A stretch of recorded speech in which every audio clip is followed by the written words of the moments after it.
Hello everyone, how are you? I hope you are well.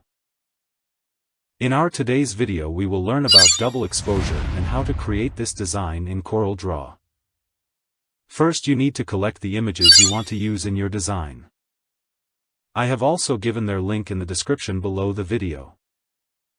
Stay connected with our channel and learn new techniques.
Everything's gonna be alright.